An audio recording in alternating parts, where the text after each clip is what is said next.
Okay. Hello, everyone. Just a reminder for everyone to mute their microphones.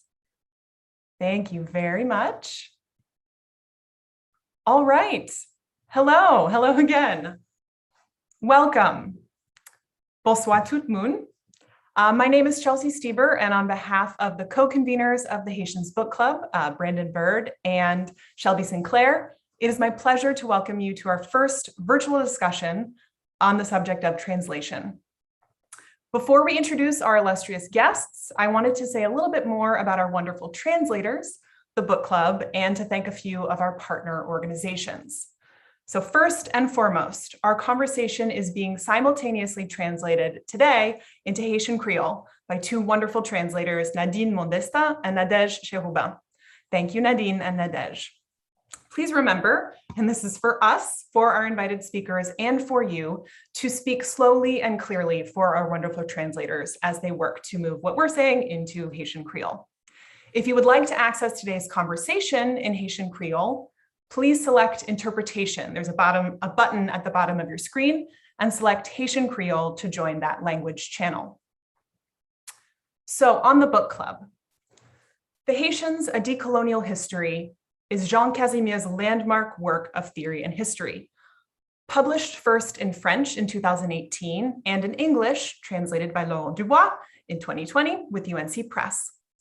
The book club is designed to bring together students and scholars, both inside and outside the academy, to a series of discussions with expert guests about the book and the major themes that Casimir addresses and reconceptualizes: translation, slavery and freedom, sovereignty and the state, and colonialism and decoloniality. Our hope is that this forum will facilitate a robust discussion of a landmark book and provide a meeting space for people interested in exploring these themes in Africa and its diaspora, across a range of geographic, disciplinary, and temporal contexts. To that end, we want to highlight the open, dialogic nature of these discussions and to encourage your participation, please. For those following live today, the chat function is open and we're ready to take your questions. For those following on YouTube on the live stream, the comment box is open for you to ask questions or comment there. And thank you, Shelby, for manning those.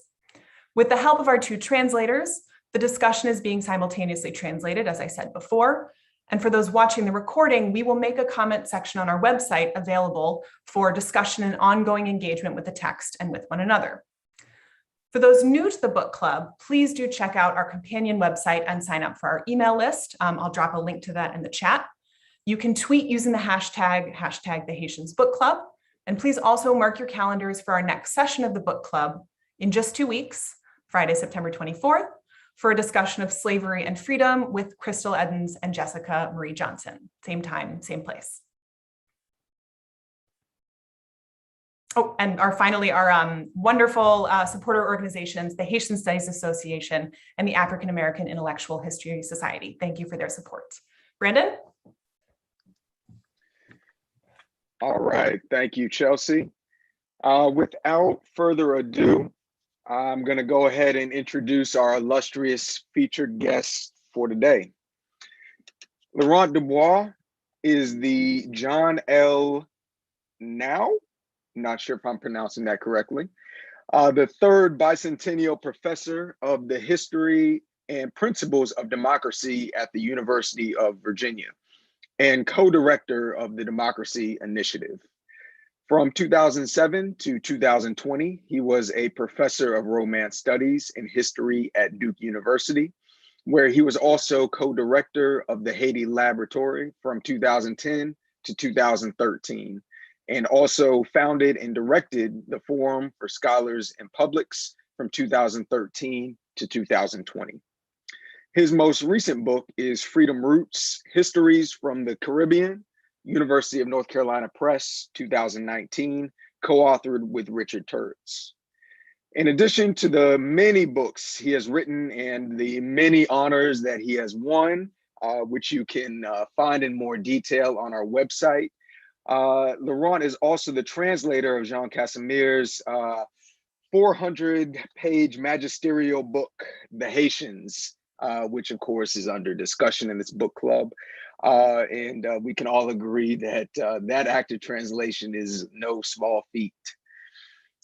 We also are pleased to have as our featured guest today, Kaiama L. Glover. Kaiama is the Anne Whitney Olin Professor of French and Africana Studies and Faculty Director of the Barnard College Digital Humanities Center.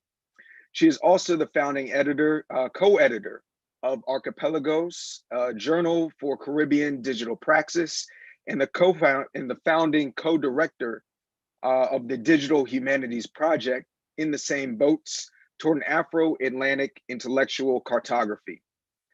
Her most recent book is A Regarded Self, Caribbean Community and the Ethics of Disorderly Being, which was published by Duke University Press in 2020.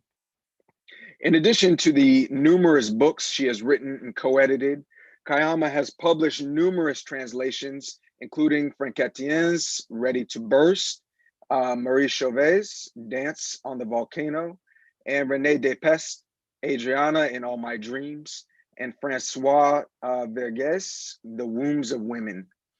Kaiama is currently a fellow at the New York Public Library's Coleman Center, where she is working on an intellectual biography, For the Love of Revolution, Renee Despestes and the Politics of a Radical Life. Thank you both immensely for giving your time and energy and efforts in being part of our discussion today. With that, Chelsea, since this first question I can't take credit for, I'll throw it back to you to get us started. Excellent. Thank you, Brandon. And again, thanks everyone. Shelby, the translators, this has been really fantastic, and we're excited to actually be launching it. So yeah, this is a question to start for Laurent. The original French title of Casimir's book is Une lecture décoloniale de l'histoire des Haïtiens. And I wanted to know a little bit more, or just hear you discuss a bit more about the choice of the English title, A Decolonial History, and sort of what lecture décoloniale communicated to you, reading, interpretation, what that might be, and what the move to history was. And you could also say a little bit more about the bureaucracy of translation, who was involved in making those decisions and how that worked.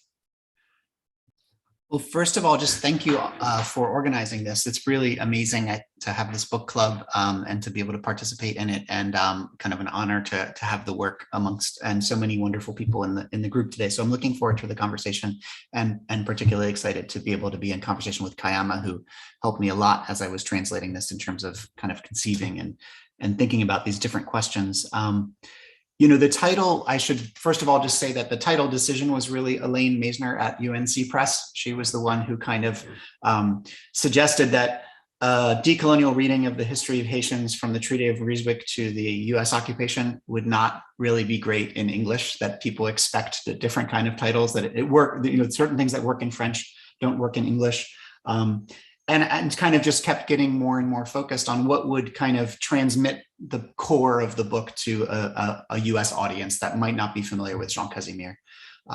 And so this was kind of a way to break it down. And of course, we checked with Jean, who liked this. But part of it, of course, is that his whole question of the history of the Haitians, right? It's not a history of Haiti. And he wanted that to be clear. That this isn't a history of Haiti, it's a history of Haitians, and a history kind of about and by Haitians in a certain sense, or from their perspective. So we wanted to preserve that, and that's where the kind of the Haitians kind of came in. And then partly, I think also because at this point, hopefully the idea of a decolonial reading seemed, that it would resonate with readers, and that at least keeping this kind of reading in there in the title. So it's sort of, that's where it came together. I should say that I kind of found the Laurent Casimir painting. And at that point, there was a little bit of a back and forth between title and painting and the way that those would kind of resonate on the page and the designers thinking about it. So all those pieces came together in a way. So hopefully it was a good decision. I mean, this is the French book for those some of you might have, which has a different painting on it. But that, so, I think that we were trying to do something that would recognize and transmit the original idea, but into a very different matrix and set of expectations of American publishing. And so, yeah.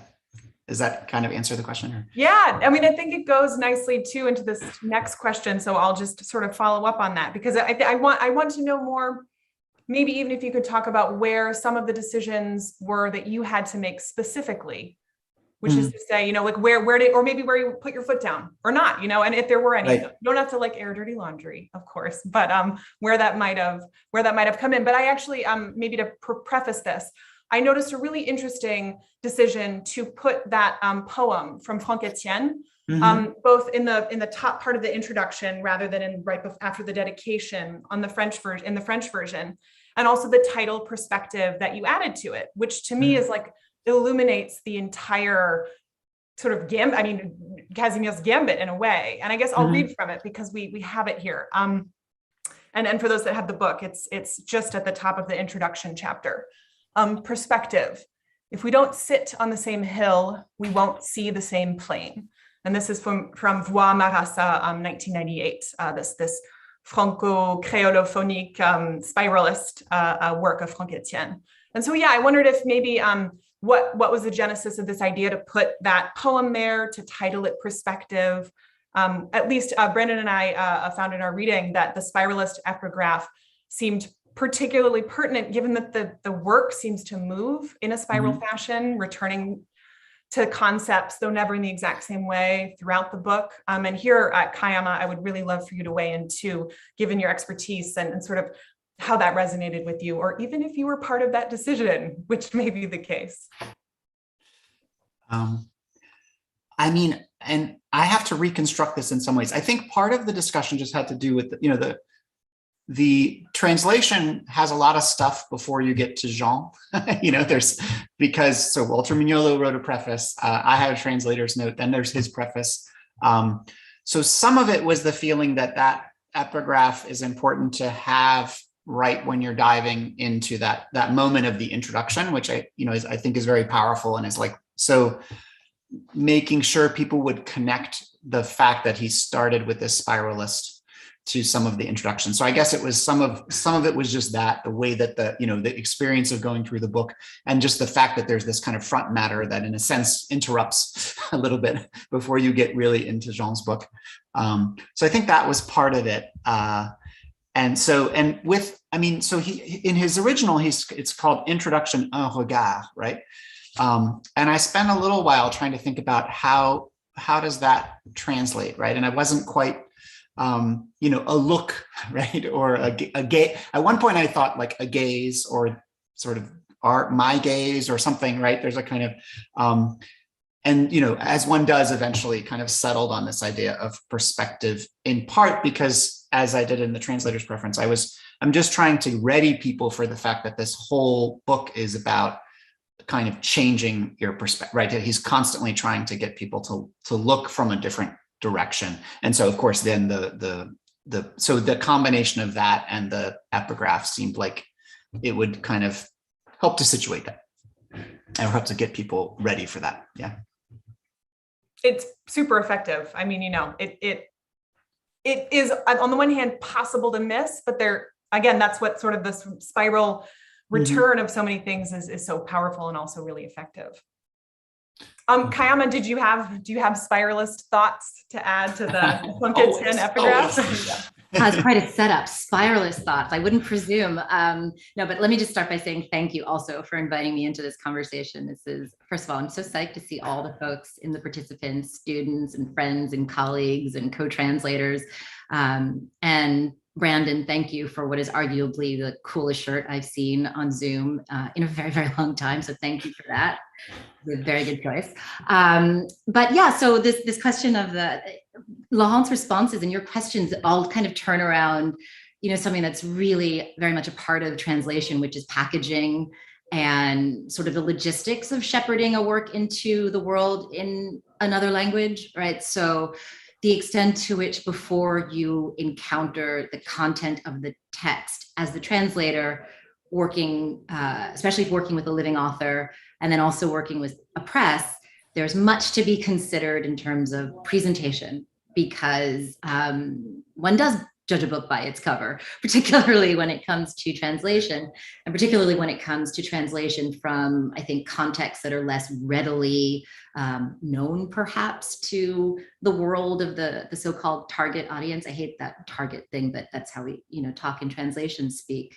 And so, as far as the positioning of the epigraph, what Laurent said, 100%, it makes absolute sense that once you kind of make your way through this layer of packaging and presentation that sort of carefully frames the work for its new audience, you want to then have the coherent thing that was Jean Casimir's conception of his prose intact.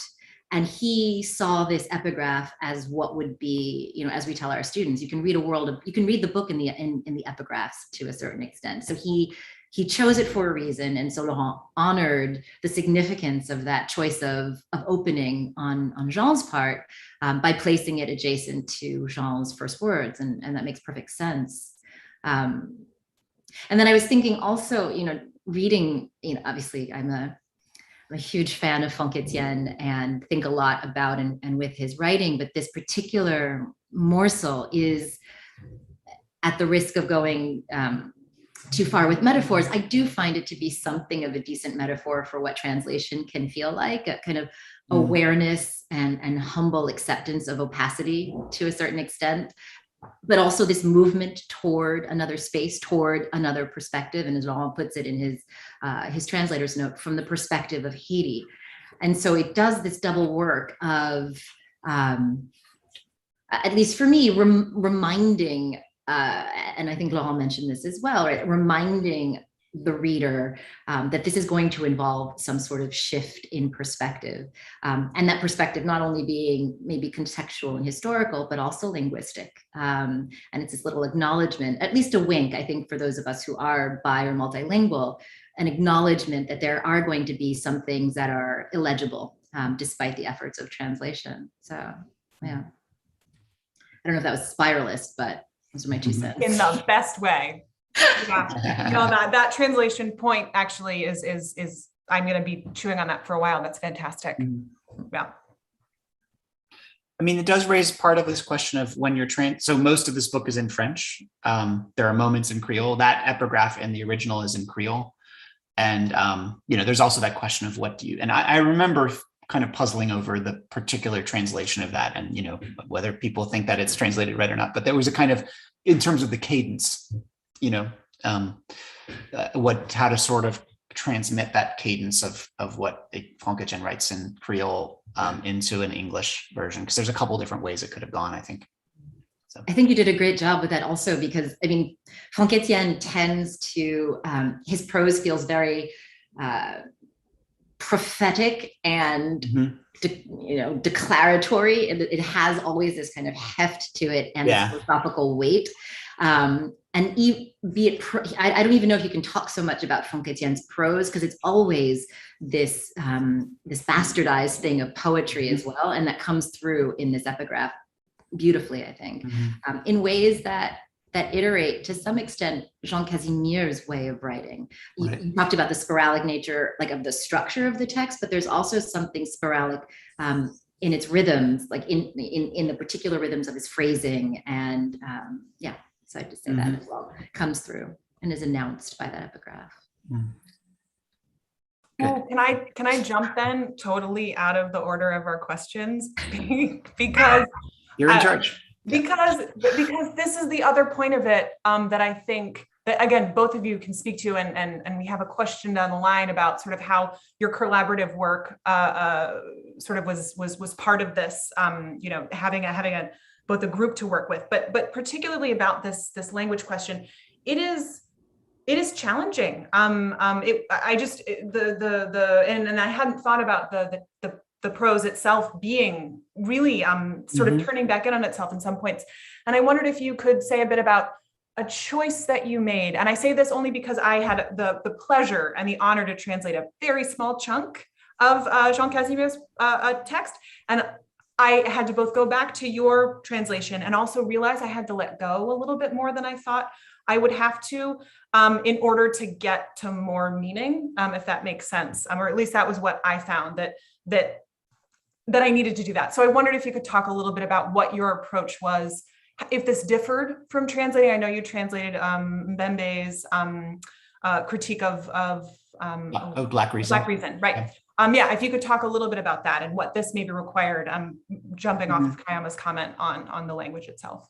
Yeah. I mean, so I had translated Critique of Black Reason with the Jules Mbembe, and then this, and well, one other translation as well. But I don't, in both of them actually have some parallels in that they're both people I know well and have actually taught with.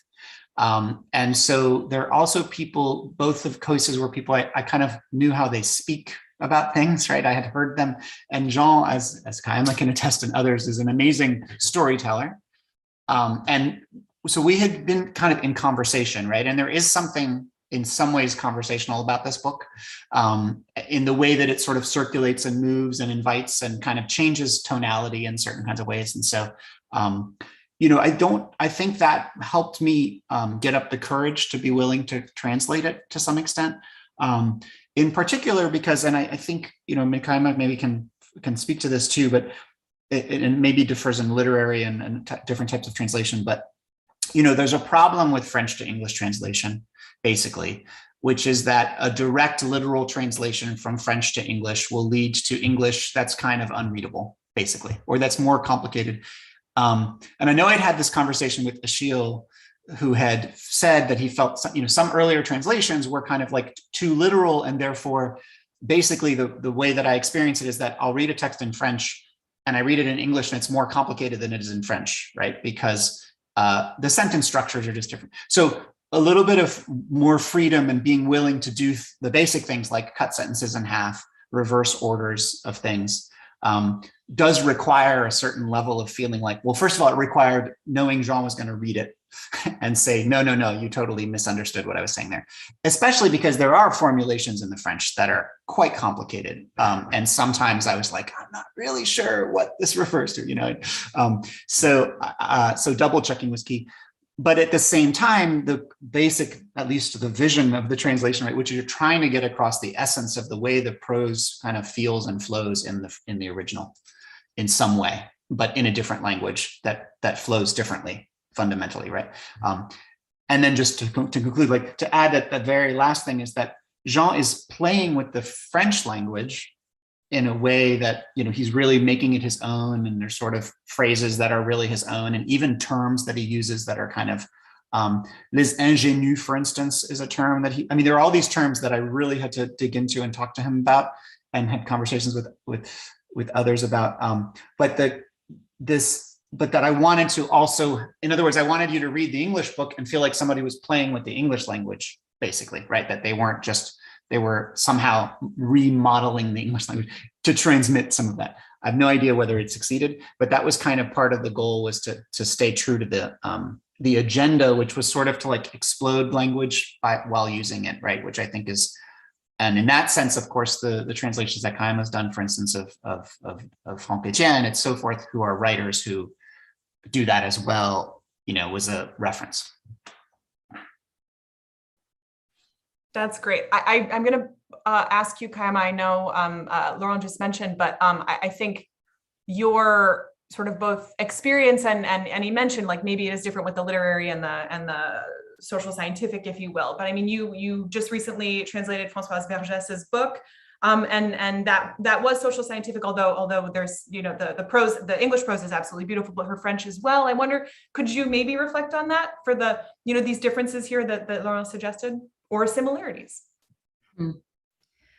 Yeah, you know, the more I translate, the more I realize that maybe this is obvious, but the more I feel the obvious, which is that there is no kind of way I translate for literary fiction or way I translate for nonfiction. Like I just finished translating Maboula Soumaoro's Le Triangle et l'Hexagone, Black is the Journey, Africana the Name is the English title chosen by the publisher, I'll note, just going back to this question of packaging or what have you. And so that was my second nonfiction work, and that was more essayistic. Françoise's is sociological, Franck Etienne's is God knows what genre. René de Pestre, one might also say God knows what genre. Marie Chauvet, historical fiction. All to say, as multiple as are the texts themselves, that also determines the way I approach them and translate them. And I will also add the difference between translating living authors versus authors you can be in conversation with, authors who want to be a part of the process of translation versus those who either because they don't speak English or aren't interested, don't want to be a part of that process.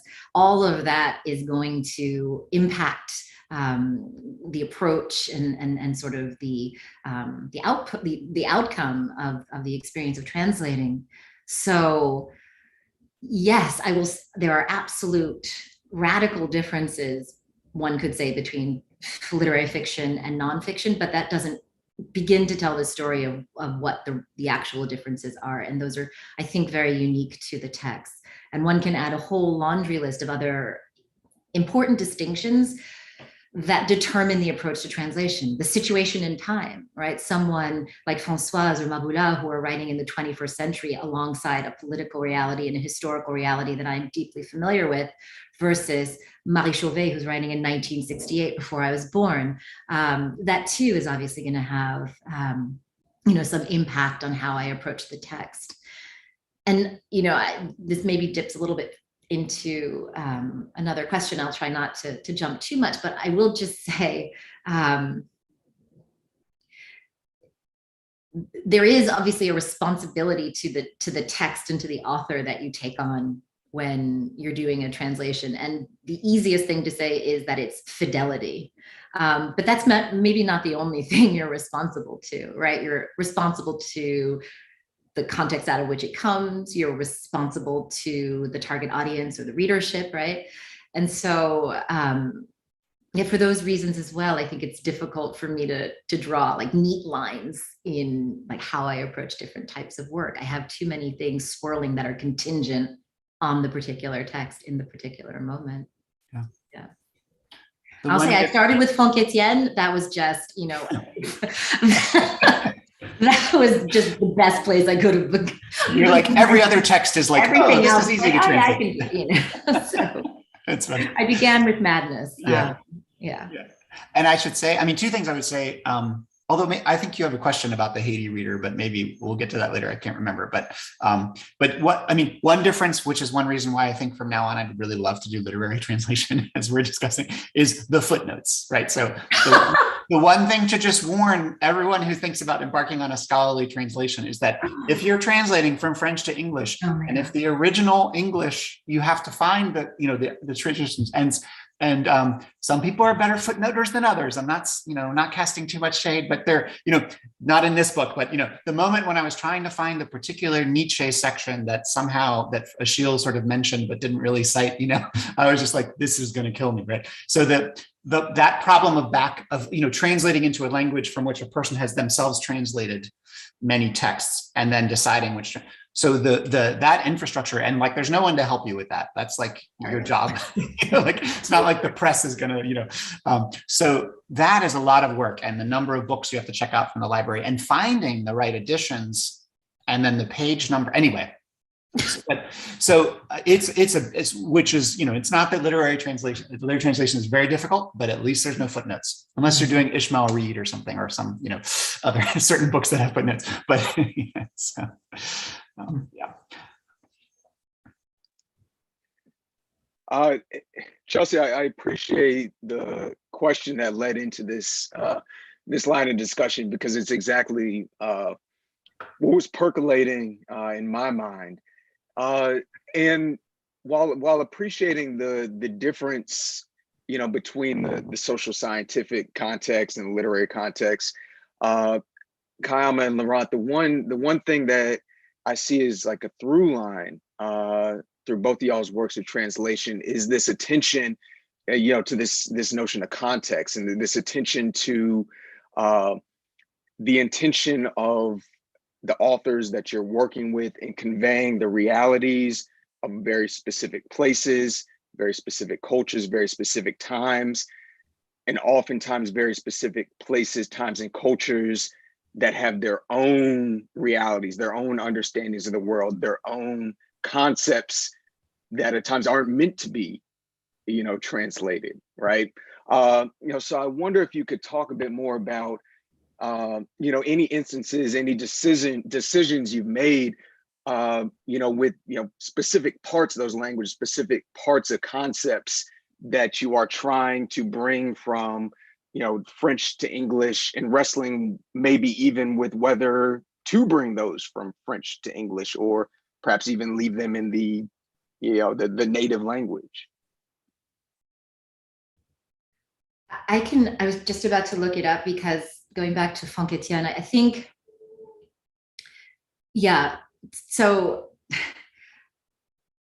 one of, I think, the challenges for me in some of the works that I've translated, and this applies particularly to non-living authors. So I'll be curious, Laurent, to hear, what you think about kind of translating alongside living authors, but is wanting to correct things that I know might be problematic for an audience coming several decades later. And like as you were speaking, something jumped out to me in particular, and I was going to look at the book to see how I ended up translating it, but in Mur à Crever, Ready to Burst, the first novel I ever translated by Fonquetienne, which was published in 1968, there's this brief passage where he kind of has a spiralist kind of laundry list of the various ills of the world. And he's writing in 68, he's writing, Vietnam and Cold War and all of these things. And one of the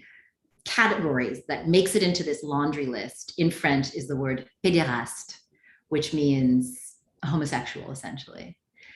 And so I didn't know what to, I didn't feel great about that, right? I didn't feel great about I should find the book and see what I ended up doing. If I ended up rendering him more politically correct, I don't remember if I should look, and I will, if I omitted it, if I translated it literally, but this has happened in other contexts, but that's the one that sticks out most dramatically to me. And as Laurent knows, translating René de Pestre, who was writing, in the 70s and 80s, and, writes about women in ways that are incredibly exotifying and eroticizing.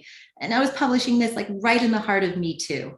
And so there also, I'm like, well, do I need to fix these guys for the 21st century? Like, where does my ethical responsibility lie as a translator? And what I was saying earlier, to whom am I responsible here? The audience, the readership, my publisher, these writers who I can contextualize in the course of a university seminar to help understand how pédéraste made it into this spiralist moment, or to understand, why René de Pestre has 20 different, ways of talking about female genitalia. Like, I can do that in university, but when someone picks this up in a bookstore, they don't get all of that. They just get those words, and these words that I've brought into English. So I don't have an answer, but just to say, yeah, it's a particularly challenging thing, I think. Yeah. I mean, it's an example that comes to mind and one, again, that Kaiama's familiar with because she helped me figure this out. But Achille Mbembe's book was called, in French, Critique de la raison nègre, right? And so there was just a clear case of how does one translate that French word into America, right? Into the United States. What does that mean? Knowing all of the history around it in the French context and the different ways that different people have appropriated it and deployed it, right? And you can think of this with regards to Creole and so forth. But so in that case, I ended up needing like 3 different words to translate one French word and to deploy black man, and blackness at different times, right? So in this case, the one that comes to mind, which I mentioned in the introduction, is the word malheureux, right? Which I ended up translating as sometimes sufferers and sometimes unfortunate sufferers. It's a really important part of his thinking. And I thought of sufferers partly because of Rastafari and reggae kind of ideas around suffering and sufferance and so forth. So I was thinking, okay, what's the right word? But so there are cases like that where he's using French, he's using Creole, he's using a concept, he's doing all these sorts of things and trying to figure out how to capture that. That's another example. And there's always the temptation, of course, to leave it in the original, like to have an italicized, and I think it's a good idea to avoid that if you can, right? Even though that's also a good move sometimes to remind the reader occasionally that they're reading a translation, right? And some things can't be translated. But I think it's a really great case, and I think that a good question, and I think everybody, there's an ethics to it, and especially translating a book of this length, or the lengths of the books that you've translated, Kaiama, at some point you're just like, you got to make a decision, right? And it's absolutely the case that if I went back to certain parts now, I'm sure I would probably make different decisions. I would think, oh no, that's not really right, and so. The worst thing about translating, right? You're never right. Yeah, you can look it's always at the a problem. same thing. Yeah. 2 days later and realize you've made it a horrible mistake. I mean, you can be, and then you can always say to people sort of like, well, you can translate the book too if you want. You want to make another that's why there's 26 translations of the Cahier d'un retour au pays natal at this point, maybe not 26, but this kind of profusion of translations. So I should say that we had worked together, and in fact, I know that at least one of our editors, Nadev Menard, I saw is here today in the group. We did the Haiti Reader, which is a collection of texts, most of which we translated for the first time, but which were incredibly diverse in range, right? So historical documents, literary works, that kind of stuff. And I do think that was helpful, right? But each of those required its own question about context a bit, and so that was a bit of like a workshop that we were engaged in as we've been doing these other translations that presented a different problem in a way, but an interesting one too. So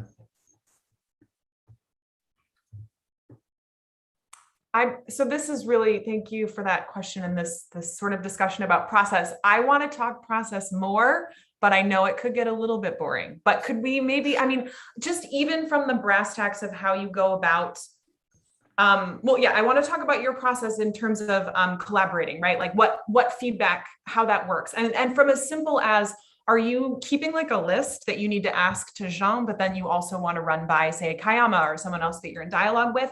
How does that dialogue kind of work? But then also, what are your, even just sort of generally your approach? How did you attack this from even the perspective of the time that you had, any of that? Like whatever seems pertinent to you. And Kaiama, this just makes me think of a wonderful conversation I got to hear you in earlier sometime. I have no idea when it was, because what is time, Chelsea? What is time? It was during the pandemic, and so time no longer exists. But you did talk about the process of translating for you, which you like to do sort of in tandem with other things. And I wondered if, you could say more about that. On the one hand, it really strikes me as a useful way, frankly, to be continuing to work on something as you're working on other things, but just what that brings to your process and to your research work as well. A lot of questions. Well, you want to start? Okay, I'll start. So, I think one thing that we share, and I think many people will, is sort of the basic process thing, right? Is that to do a first translation where you're really close to you got the French and you're in it and you're translating and moving through, then to leave behind the original and read as on its own terms what you've translated and go through back again and understand, figure out whether it works in the new language, right? And then to return and kind of correlate again, right? And I think in this case, there were things I would take notes sometimes and just say, I need to ask Jean, I just would have conversations with him and say, I was trying to figure this out. In terms of the process, I find that translating and at the same time as I'm writing is very helpful. Partly translating, maybe restful isn't quite the right way to put it, but it's mentally a different kind of work. For one thing, it's kind of like I'm translating, like I don't have to figure out whether what Jean Casimir is saying is correct or not. Like he said it, I'm trying to communicate it to you. It's sort of his problem whether, you can have an argument about the book. So you're sort of like, okay, I'm just trying to transmit, and that's different from writing something original. Your own work where you're trying to, it's different kind of thing. So I do think that, and I think it's also possible for those of us, many of us who are pulled in lots of directions and have scattered time and so forth. I'm able to translate in little bits, whereas it's very hard to write, without a substantial amount of time.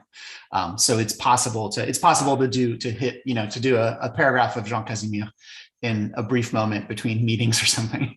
in a way that's not possible to write, full thing. So that, I think that's helped as well. It's been able, so you're able to, depending on where you are, for those of you who are thinking of maybe trying to do some translation, it fits into an ecology of intellectual work, I think, in a way that's, and of course you're learning all the time when you're translating. For one thing, you're reading the book more closely than you would ever read it, and you're also learning things, right? Because then you're having to look up things and et cetera. So there's a constant lesson there.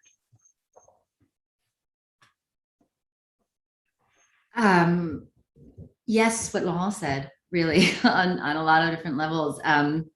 Just to say, like, in terms of collaboration, even that I find it's funny because so now I did translate Mabula's book, and we're quite good friends, and our dialogue, it was more like I would just text her and say, this thing you said, I feel like you meant this, but I'm not sure. And that was very, very casual and organic and conversational in the way that Laurent described. But now I've just translated Yannick Lance's book. I should remember the French title. I only remember my English title, which is super rude. Sweet Undoing, Douce Déroute, voilà, Douce Déroute.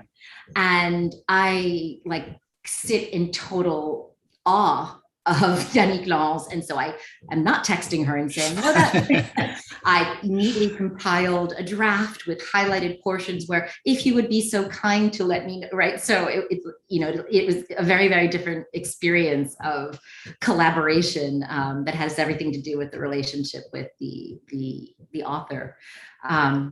But when you sent us questions and I saw collaboration, I thought you were aware of Laurent and I's collaboration. So can I out us on the? Sure. Oh yeah. Oh, Right? I thought that was implied, but out yourselves more. Yeah, so we just finished a translation of Jean-Claude Fignolet's Au Tranquille, Quiet Dawn. And this is actually, this is the first time I've ever collaborated on translating, explicitly. He and I talk about translation and, specific questions, but to actually really take on a project of translation. And what's very interesting about this experience, not just how cool it is to translate with someone else and have a sounding board and be able to geek out about a text with someone else. It's also, for he and I, we came at the text from two very different places. Him as a historian of the Haitian Revolution, myself as more of a literary theorist, though we overlap obviously in those two disciplines, but also I had studied and written about this book extensively, and Laurent was reading as he was translating.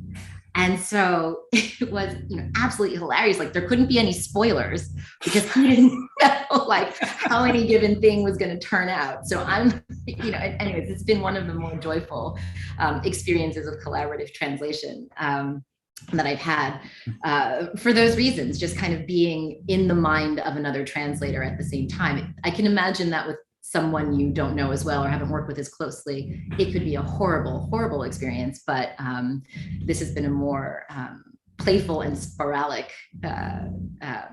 project, I think. And I'm also outing us because if anyone knows a publisher, yeah, we did not do this for someone. We did. Yeah, we're on the prowl right now.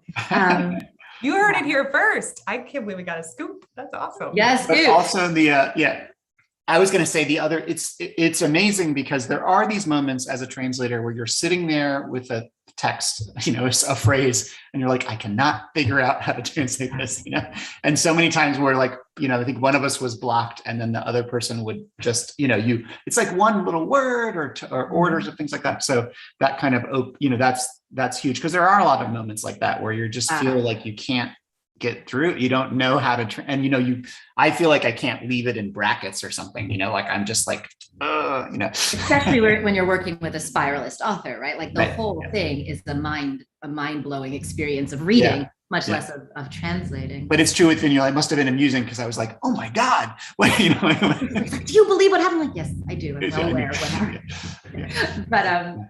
But to your question about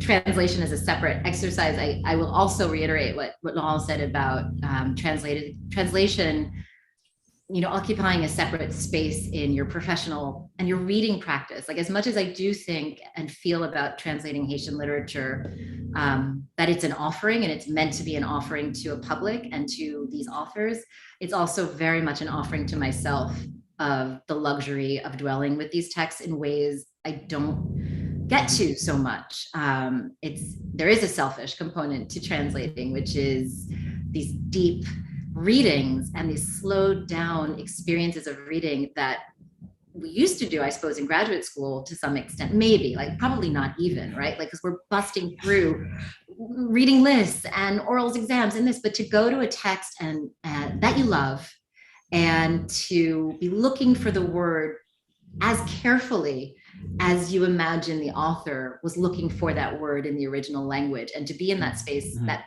co-presence, it's just an intimacy and like a way of, like, a savory experience of reading that I think can only happen when you're trying to be faithful and do justice to a text that you care about.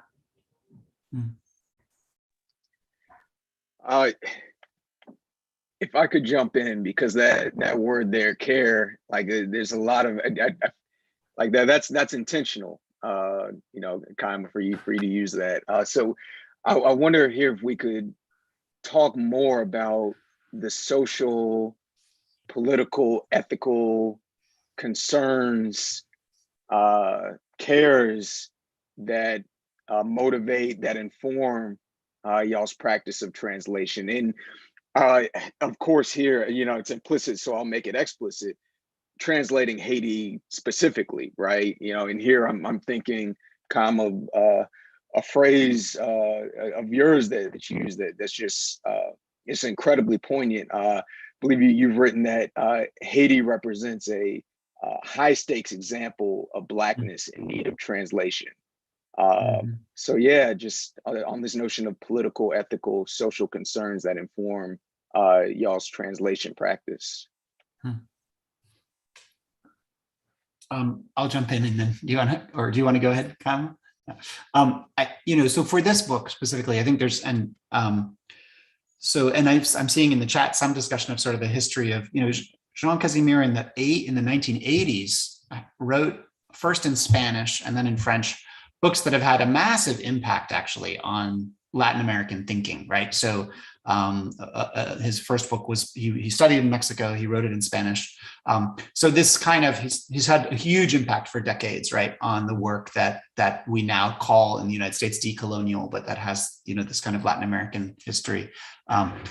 And was such an important thinker, I think, for so many, and such an engaging and sort of thoughtful person, obviously, around Haitian reality, as well as, of course, being engaged himself politically in different roles and as a university professor. And for quite some time, a lot of the work that I've done on Haiti has been completely guided by his thinking, right? And so there was a way in which it just, I think for those of us who wanted to work on this, who do make this translation happen, it was a massive absence that it wasn't available in English because, the recognition of the power sort of dynamics, right? Which is that Anglophone, obviously the United States has a massive role in Haiti. Anglophone scholarship actually kind of dominates Haitian studies now in a certain way. These unequal relationships, and there's a kind of whether, and I think we should and can critique that and work against it. But certainly there was a way in which knowing that if something isn't available in English, people will be able to ignore it, or will give themselves an excuse to ignore it. They shouldn't, obviously, they should learn to read other languages and they should read it, but and that was, I think, for him too, something important to kind of, a joyous moment when he was like, basically all his family members who are in the United States, many of whom don't read that much French, right? Sort of a larger diasporic family that he could kind of give to, but this sort of sense that there are lots of people for whom, you could sort of kind of bring into or share around this. And it was just that we know that those barriers are so, they do so much negative work and they silence so much and so forth. So it's a tiny thing, obviously, in the face of these things, but I do feel that there's a kind of ethics that translation is sort of one attempt to sort of get around or, confront some of those divisions. Yeah. Again, no, I absolutely agree with what Laurent has said, and I would say it is maybe a big effort a big offering in some ways in a political sense or an ethical sense. You know, what you mentioned at the end, I mentioned this also briefly in a translator's afterword to Adriana dans tous mes rêves, Dubois' book, which was that, one of the reasons I've engaged in translating Haitian literature from French into English was this recognition of exactly what you described in terms of Jean's family, which is the extent to which, because of the realities of history and politics and migration, there is, for many Haitians living in Anglophone communities, a disjunct from their cultural heritage, right? And lack of access to a patrimony that exists in French, and that Creole and English are the predominant language in which they would be able to appreciate parts of their own heritage that are very different from what we hear about Haiti in these Anglophone contexts, right? Like, in as much as for many of my students, for example, who are Haitian American, and the way Haiti is portrayed in the media, in daily lives, it's very distinct from what we know to be the reality of Haitian cultural contributions, historical contributions, etc. And so much of that exists exclusively in French, and therefore, as Laurent says, can be ignored. And so there is a screw you, don't ignore this. Here it is available to a wider audience. So creating a community that might be a little bit more aware of the diversity of realities that are, part of Haitian history and cultural contributions, but also for those who have not had the opportunity to really appreciate a Dupestre or a Roumain or an Alexis or a Vieux-Chauvet, et cetera, because it's only been available in French. And so I think that is real political work, a contribution, not obviously the or the most important, but a contribution. And so I think also just for, translation is joy, and I think Paul and I both have expressed that, but it's also an ton of labor, and so just choosing what to translate and choosing, I was joking around, like, does anyone have a publisher for Fignolet? Like, fighting for texts that we think are important to have entered into broader conversations. That's a deliberate act. It's not just because, I like this book. It's also like, I think people need to read this book. I think this needs to be more widely circulated and available. And so, yes, some of the work I've done and Laurent's done also is on, it's been commissioned. Someone has asked us to translate these things, but there are also texts that are labors of love, where we go and knock on email doors and try to sell the value of a Fignolet to our common American, and I mean in the largest sense, the Americas, our common hemispheric American heritage, for example.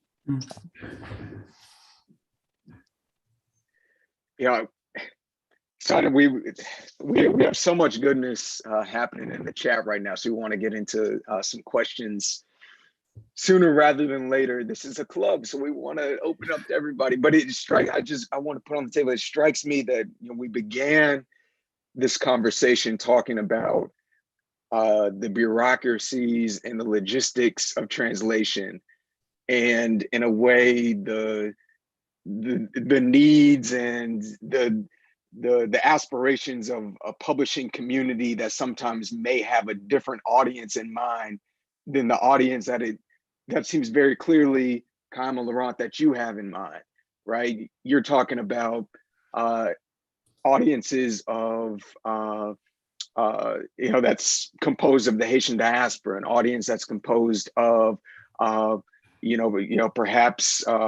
the Anglophone Black folks, whether they're in the U.S. or the Caribbean. So you have in mind works of translation that are going to be part of a broader history of, the broader history of translation that somebody like Brent Hayes Edward writes about. That is going to be part of a broader political project. And that may not be something that these bureaucracies of publishing care about. So I wonder, and again, without trying to delay our move to the Q&A, if you could say something about whether there if you've had challenges when you're seeking out a publisher who has the same sort of, ethics in mind, the same sort of intentions in mind, whether there have been challenges, when it comes to the decisions you make about how you translate and what you translate. Mhm. And I'll say this quickly because Kaiama has written eloquently about this and has, I think, a lot of perspectives on this. In this case, this book wouldn't have existed if it were not for several people deciding to make it happen. So one was Elaine Meisner at UNC Press, who was very committed to the project from the beginning, from the moment, who has met Jean and knows him, and he spent time in our area, and so that connection was important. And she's very committed, obviously, to Caribbean studies, so important to her. Walter Mignolo, who has known Jean for many years and been influenced by his thought for many years, who also put kind of his force behind it, and it was actually him kind of saying we really need to translate this when it came out that kind of got us moving.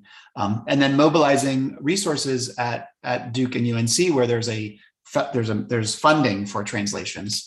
For those of you who are interested in pursuing translation, there's a Latin American translation grant that's given by Center for Latin American Caribbean Studies that also helped, and so forth. So it is kind of, just to say, it's kind of an uphill battle. And it's true that had there not been different institutional things that we could mobilize and so forth, it may not have happened, and kind of, and deciding to, and then, actually, originally it wasn't that I was going to translate it necessarily, that we were just trying to get the support for it. And then I offered or talked to Jean about translating it, and he liked that idea. So doing that kind of helped too. But so anyway, the point is that these are things that have been put in place by people who know that translation's hard, that it's expensive, that it's complicated, and that it might not happen otherwise. And so just to acknowledge all of the communities that kind of lead to something like this happening, I think is important. Yes, that's such a great point. The communities, it isn't always easy to, obviously, as difficult it is to get a book published, it's as if not more so to get a work of translation published. And also, to your point, Brandon, in ways that correspond with the desires and interests of those who have the cash to make it happen, and your own intentions as a scholar, reader, translator. To answer that to some extent, this idea of, I think you just have to make it win-win as much as possible. It's not necessarily that the publisher and those who are supporting the project and you are going to have the exact same intentions, but maybe that doesn't have to matter so much as long as there is some agreement about, as I was saying earlier, like the form of packaging it and bringing it into the world, and an understanding of its value, however that value is attributed. And that's something that isn't going to be necessarily obvious, but involves conversation back and forth and a lot of rejection as well, I can attest.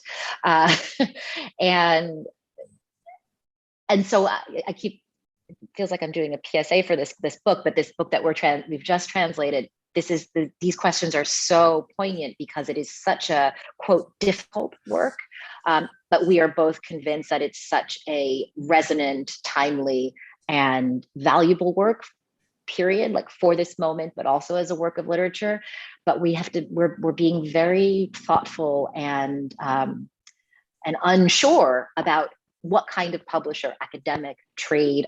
Does the book need a foreword? Does it need a translate? Like all of these things, packaging this product ultimately is taking so much care and thought and reevaluation. And the other thing you mentioned, Brandon, about about audience again, you said English-speaking Black folk, and that's, for me, in addition to the audience, which would be first generation, non-necessarily Francophone, Haitian American or Anglo-Haitian readers, my devious little back of the mind plan in all the work I do, and certainly in my translation work, is diversifying Black studies and diversifying the tendency for the world to read Black studies as Afro-American studies, and especially the ways in which that elides the specificity specificity of the Caribbean, be it Haiti or other of the nations or communities of the Caribbean who can too easily get absorbed into Black studies and turned into, get normativized as Black folks, when in fact they're Caribbean folks. And it's obvious, right? I'm talking about Winter, I'm talking about Fanon, I'm talking about Lord, I'm talking about Cliff, et cetera, et cetera. And so insisting on contributions that are made by idiosyncratically Caribbean, and in this instance, Haitian writers, thinkers, artists, to me is doing the work of I called it, what is high stakes Blackness in translation. It's not just white people, look, Black people are writing, but like Black people understand that Blackness is absolutely heterogeneous, and there's a specificity to what this Haitian written, authored book is bringing to our conversations about Blackness.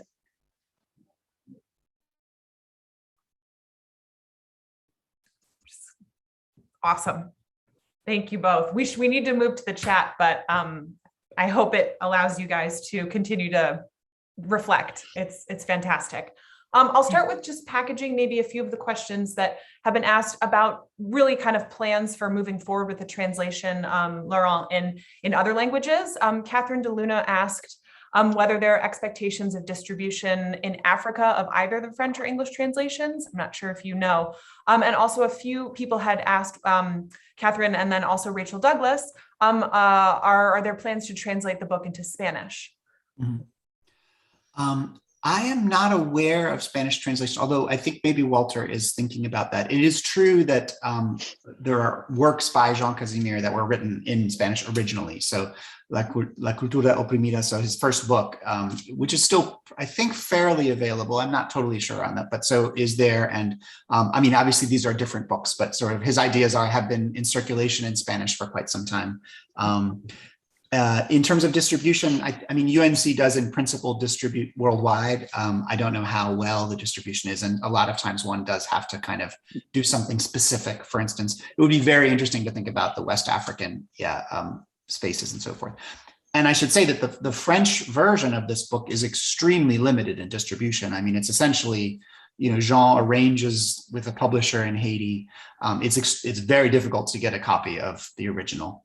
And so I've had some conversations with various people about, getting, so for instance, it would be very difficult to get this book in France, in French, I mean. So that's obviously needs to be addressed as well. And then there's been a kind of Creole, there's been a discussion I know in the chat about the Creole. What Jean has written books in Creole. There's a book called Pabli in 1804 that's in Creole and has distributed those. And so he's certainly taken that up. I know that in conversation with him, over the years, he has thought that really to communicate with a Creole language audience, that like audio is actually the best way to do it. So, and I know, Chelsea, I think you put it in the chat. He worked with Michel de Graaf and MIT to do a series of Creole language conversations about the book in which he's laying out the basic arguments in Creole. And so that's been his approach to think about creating essentially a kind of audio Creole version of a lot of the themes of the book, but that's accessible to people, in free and in an audio form. So, excellent. That answers, and the links there, but it would be great to see sort of them circulated more to these videos and these their lesson plans. There's a lot of great stuff. And I want to note, April Mays had noted in La Cultura Oprimada, there is a lot of the themes. I mean, that sort of thinking about the spiral and the circular and all of that. I mean, throughout his career, he calls it his perpetual topic. I mean, he continues to come back again, which so it is available and it is there, and it has also sort of inflected and influenced as well. Brendan, do you want to grab another question there from the chat? The comment that immediately came to mind, piggybacking off of what Laurent said, was from Marie Nadine Pierre, joining us on YouTube, who notes, she says, in the meantime, 80 to 90% of the population in Haiti cannot read or write. I love all of the things being said about the process of translation. I can't help but feel that it serves a very specific group of people. How does the translation move the idea of Haiti forward? Mhm. So, yeah. And Yeah. Laurent, you addressed some of how Jean tries to address this problem Right. with Yeah. audio, right? Yeah, and I know Jean. I mean, we had in fact, we were at a conference at UVA. He had this discussion with Michel de Graaf about, in which I remember him saying, I published a book in Creole, and it's one of the least. I mean, the distribution of that book has been small-ish, right? That people who are going to read Creole are also often read French. So, in other words, it's not enough to put just printed things in Creole. You have to address the fact that people aren't going to, for financial reasons, but for other reasons, not going to be able to access that. So it's really I think the soundscapes, I guess, of Creole are the way to do it. I think Jean is recognizing that to some extent. I think Franck Etienne always recognized that, which is why he showcased theater. He's on the radio all the time, right? So, I mean, I definitely think that we have to recognize, I think there's obviously value in printed texts, but they, of course, only reach a certain circuit, and to really reach a broader audience, actually in lots of parts of the world, but notably in Haiti, the audio landscape and thinking about access all the time is really important. And there's still a long way to go in thinking about that. But there are tools for that. I'll mention that the Radio Haiti archive, for instance, that was built at Duke, was partly built for that reason, to create a kind of Creole language archive that's open, accessible, and can be listened to. Because I think, so out of a recognition too, that archives, need to be made accessible so that people can use those and deploy them.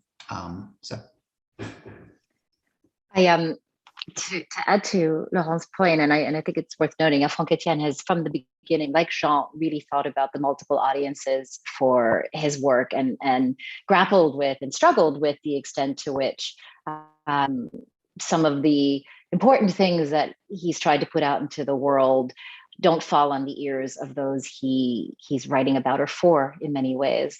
And I wanted to mention, I've written about this before, and I talk about it all the time because it still resonates with me so much. The writer René Philoctete did an interview back in the early 90s for Kalalou, and he had this beautiful quote, which I might botch, but he said to the interviewer, what is a book anyway? It's a product, a commercial item. I write so that people can read me, so I can sell it to the people around me. But if they can't read, my book is worth nothing. It's a commercial product, which is going to say here. And then he says, insulted by dust. And I always found that so stark and important to kind of really refuse any fetishizing of the idea that the writer is the artist, who really could care less. It's just about, I need to get this on the page. And I'm sure that, fine. But Philoctete, who was one of, the spiralist writers who did remain in Haiti under Duvalier, wrote Bear left the country as a conscious choice to not go into exile, but to continue writing. That nonetheless, in looking back, 10 years after the fall of Baby Duck, was furious, was saddened by the extent to which he was not read. And so, this question of publishing in Creole as a solution is a fraught one, and we do need to grapple with and think hard about what part of the idea of of the written word being the principal method of access is sustainable, and no matter what the language, right? I think that we do have to consider the extent to which the writer wants to be read. There's a reason for, the same ways we were talking about translation is carefully crafting and playing with words and putting them on paper and committing them to that form. There is that. It is true and real in its own thing, in addition to the other means of communication that we're talking about. So just to put that out there, the insult of dust is real.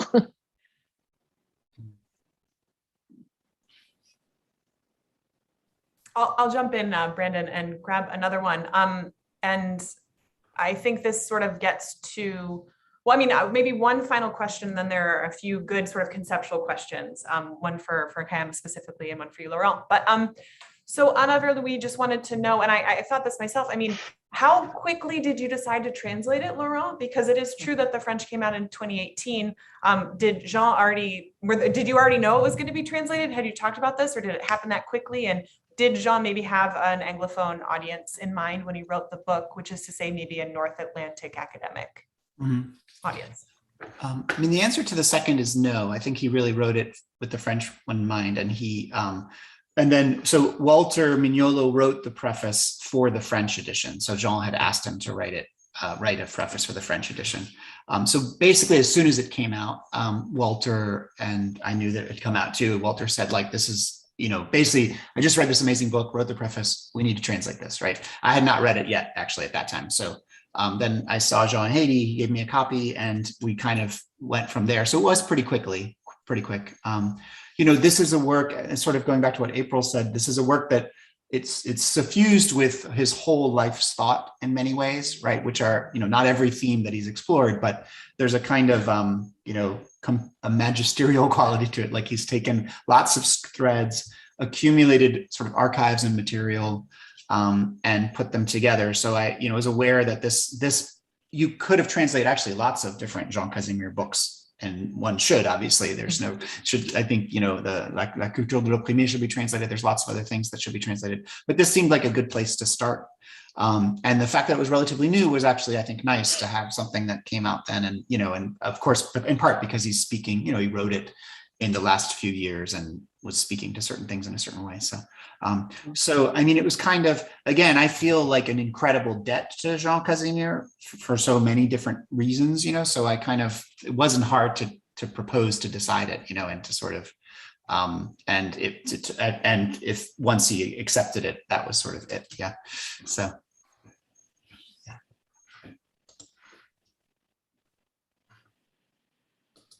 So let's ask the more conceptual questions. Michael Reyes had a great question for Kaiama about, and this is earlier on, so we're going to loop back, this question of who we should be faithful to, or to whom do we owe fidelity when translating. And you hadn't really thought about it in the way you put it. So can you say more about, the ways you think about fidelity and how that might change depending on your contect? I love that. Could you say more question? Okay.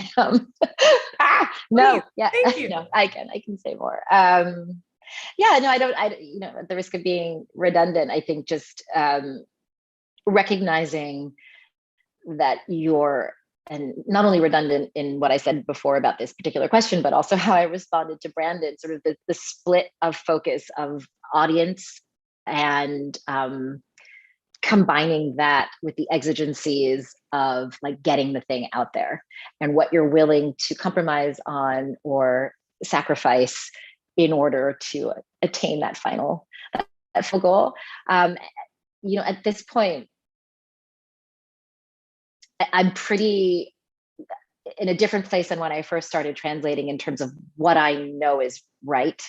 Not like the translation, as I said to Laurent, we're always wrong when we translate, but like what I know is right in terms of putting together a translation and shepherding it in a responsible and ethical way. And so the key then being to find a publisher to whom it's not difficult to be faithful while doing justice to the work.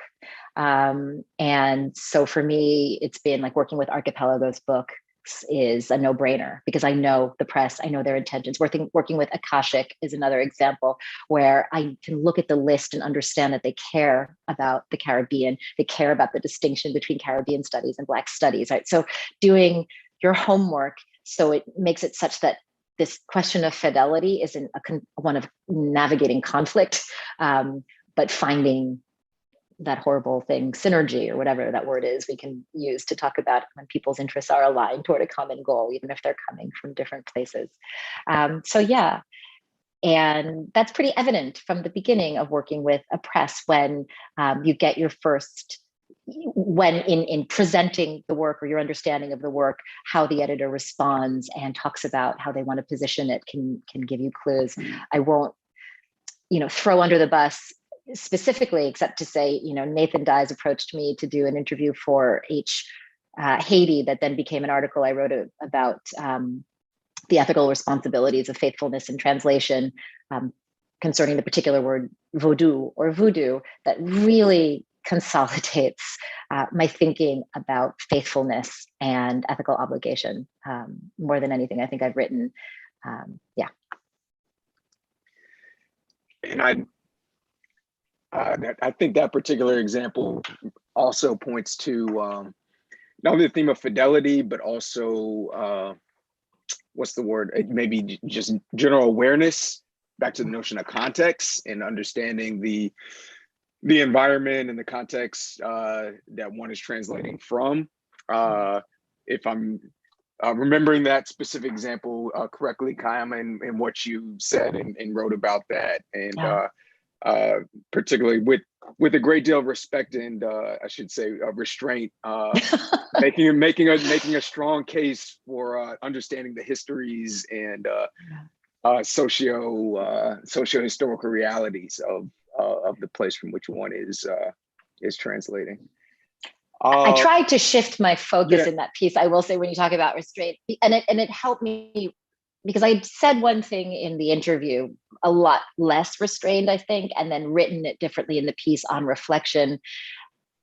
And that was genuine because it started what in the original conversation with Nathan had been about a particular translation choice by a particular individual translator, turned into me really thinking about what we've been talking about more here, which is the industry of translation and like the responsibility of publishers in choosing translators, also like in choosing people of color, women, to do the work of translation when translating text from particular contexts. So I was able to sort of dial back and redirect my frustrations towards, in a less personal direction, let's say.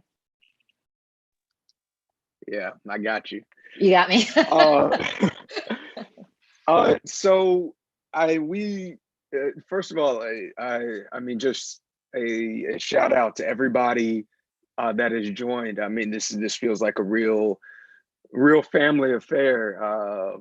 Just folks that over the past year, 2 years that we've missed seeing in person. So good to see y'all here. And we want to make sure that we are, again, it's meant to be a very dialogic encounter here. So if you could raise your hands if you have a question, I will look for hands and turn the mic over to you directly. I actually see Professor new professor at her alma mater, Howard University. Dr. Natalie Pierre has a question or comment. We are going to go ahead and turn the mic over to you. All right, thank you all so much for organizing this book club. I learned so much from Laurent and Kaiama about the process of translation. I'm definitely going to make a mental note from Laurent's comment about shifting the sentence structure from French to English. That will definitely help when I'm working with my primary sources. Thank you. But this question is specifically for Kaiama. So what did you do with all of the various words that author used for women's body parts? Do you discuss it in the footnotes?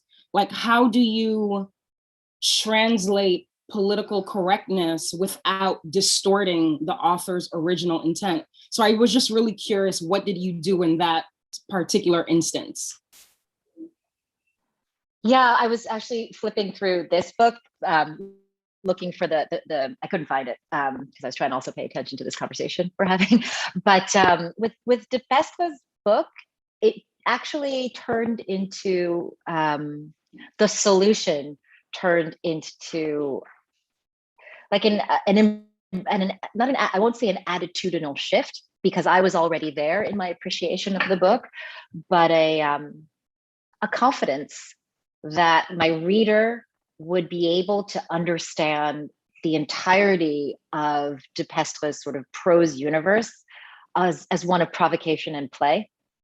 And that what I could do as a translator wasn't correct him, but kind of lean into the comedy of the experience of reading his work. And so I just, like I went on some crazy websites to find out like different ways to say penis and vagina, like the most flavorful, creative, and colorful metaphors and what have you, different kind of ethno-national context, and decided to go for like full cheesy in some of it, like my sweet lemon box, or my fruiting almond flour. And then, you know, embracing that actually released me as a translator from some of the initial response or wariness I'd say I had, because I've read, reread, written about Dubois, but I didn't have these qualms, but I knew a readership might. And so it was about leaning into my own understanding and appreciation of the book. But then, I mean, I don't know, whoever has read it, you'll see that he has 20 different ways of talking about genitalia. He also has lists of every possible flower or fruit or tree or fauna in Haiti as well. Like that's his thing, is these bold riffs and crazy lists and plays with the sound and the flavor of words. So I just said, you know, let me get over my own American Puritan anxieties and just go for it. So that's the best I could do. And there I felt like that was the right thing to do. It certainly wasn't to try to clean up René Dubois from 1988 to 2017. That wasn't a winner's game.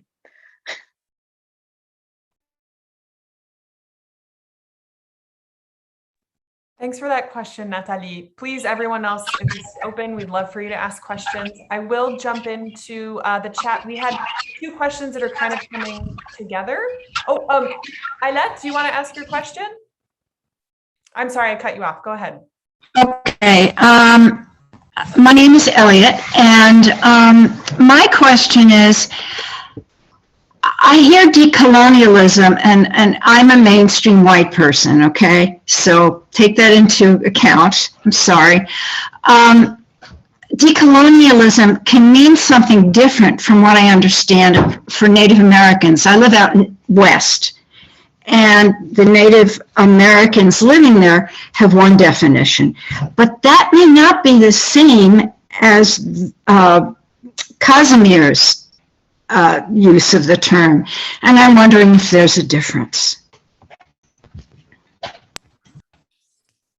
I can quickly, I mean, it's a big topic, but there's a kind of, Casimir is using it in relationship to a kind of a particular group of largely Latin American thinkers, although others, for whom decolonial specifically is about developing theoretical, methodological approaches in humanities and social sciences that undo colonial ways of thinking, basically, right? So it's not about it's not sort of decolonization in the sense of a kind of political process. It's actually a recognition. It starts from a recognition, which you see in this book, that colonial categories kind of surround us and maybe suffocate us in many ways, right? That various colonial ways of thinking dominate the Western academy, dominate the way history is written, dominate all these sorts of things, right? And so the idea is that one has to find different ways of reading and thinking in order to kind of undo that. And so in this sense, I mean, I do think that Casimir's book is one of the best examples I'm familiar with of someone just doing that, right? Essentially, carrying that act out by trying to say, I'm trying to understand how my ancestors, viewed the world. So in the preface, when he sort of says, like, I've come to understand that my ancestors weren't slaves, right? I don't think of them that way. I think of them as these other things, right? So changing the categories, not that other people thought of them as enslaved, right? But that's not how I think of them. That's not what they are to me. They are something. So I hope that helps. I mean, there's obviously many discussions going on within the academy about exactly this term and lots of divisions around it and so forth. But I think in this case, it does communicate that basic idea of refusing the colonial categories, which he sees also a great deal of Haitian thought having continued to transmit. So Jean is not gentle with his his co-national thinkers, in this book. He thinks many of them have continued to read Haiti as if through a colonial lens. And so in that sense, he's trying to kind of help Haitians think in a decolonial way about themselves. And that is a beautiful teaser for November 12th, I think. No, November 12th is our session on colonialism and decoloniality. So Elliot, I really hope that you'll come to that and you even ask this same question then, because we're gonna do. You bet. In fact, the book is my birthday present. I love to hear it. And maybe there's another question here in the chat that I think kind of links onto this, Laurent, with this question of decoloniality or the decolonial process. This is from Wisner Bagidi.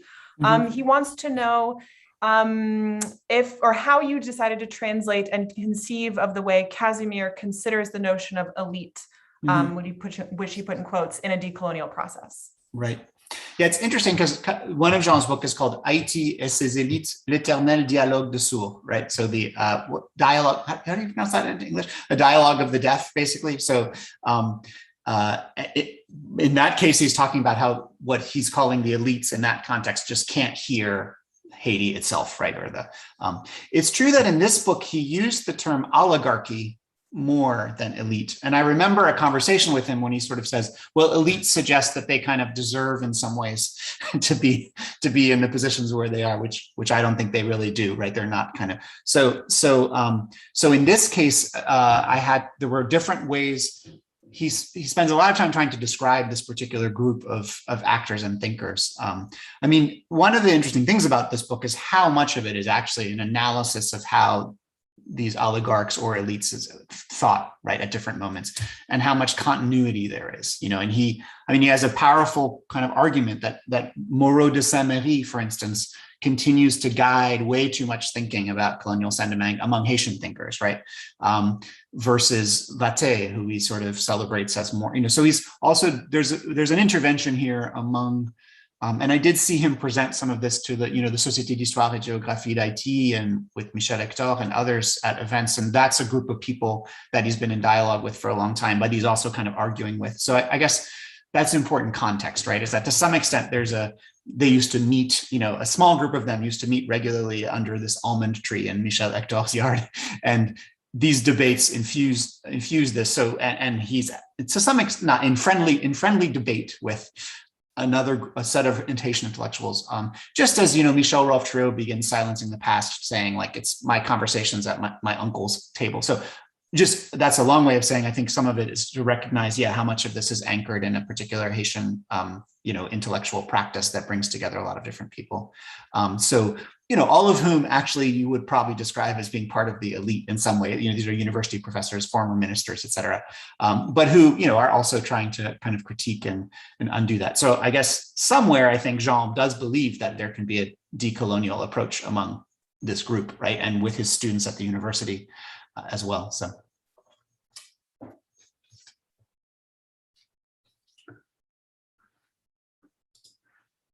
Just looking for hands.